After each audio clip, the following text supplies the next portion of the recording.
അല്ലാഹുവിന്റെ റസൂൽ നമ്മെ പഠിപ്പിക്കുകയാണ്.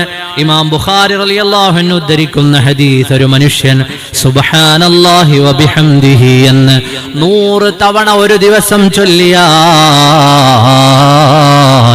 അല്ലാഹു സുബ്ഹാനഹു വ തആല അവന്റെ പാപങ്ങൾ പുറത്തു നൽകുമെന്ന് സയ്യിദുനാ റസൂലുള്ളാഹ് സ്വല്ലല്ലാഹു അലൈഹി വസല്ലം. ആ ഹദീസിലും കടലിലെ നുരകളോളം പാപങ്ങൾ അവൻ ചെയ്തിട്ടുണ്ടെങ്കിലും സുബ്ഹാനല്ലാഹി വബിഹംദിഹി 100 തവണ ചെല്ലാൻ നമുക്ക് എന്താ പ്രയാസമുള്ളത്? കുറച്ച് നേരത്തെ വന്ന് നോമ്പ് തുറക്കാനിരുന്ന അവിടുന്ന് ചെല്ലാൻ പറ്റും 100 തവണ സുബ്ഹാനല്ലാഹി വബിഹംദിഹി, സുബ്ഹാനല്ലാഹി വബിഹംദിഹി എന്ന് ചെല്ലാൻ വലിയ സമയമൊന്നും വേണ്ട.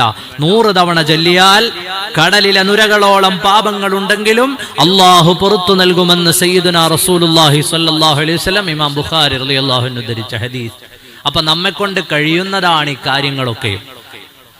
ളുഹാ നിസ്കാരത്തിന്റെ മഹത്വം പറഞ്ഞിടത്തും കാണാം, ളുഹാ ഒരാൾ പതിവാക്കിയാൽ അല്ലാഹു സുബ്ഹാനഹു വ തആല അവന്റെ പാപങ്ങളെ പുറത്തു നൽകും. അപ്പൊ പാപങ്ങൾ പൊറുപ്പിക്കാൻ ഇത്രയും വഴികൾ നമ്മുടെ മുമ്പിലുണ്ട്.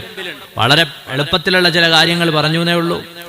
പാപങ്ങൾ പൊറുപ്പിക്കാൻ ഇത്രയും വഴികൾ നമ്മുടെ മുന്നിലുണ്ടായിട്ടും, ഇത്രയേറെ മാർഗങ്ങൾ ഉണ്ടായിട്ടും, ഒന്ന് വുളൂ ചെയ്ത് നിസ്കരിച്ചാൽ നിന്റെ പാപങ്ങൾ പൊഴിഞ്ഞു വീഴുമായിരുന്നിട്ടും, സുബ്ഹാനല്ലാഹ് ചൊല്ലിയാൽ നിന്റെ പാപങ്ങൾ ഒഴിഞ്ഞു പോകുമായിരുന്നിട്ടും, അതുപോലെ ഖൈറാത്തുകൾ ചെയ്യുന്നതിലൂടെ പാപം പൊറുത്തു തരാമെന്ന് റബ്ബ് പറഞ്ഞിട്ടും പാപങ്ങളുമായി റബ്ബിന്റെ മുന്നിൽ എത്തിച്ചേർന്നാലുള്ള അവസ്ഥ എന്താണ്?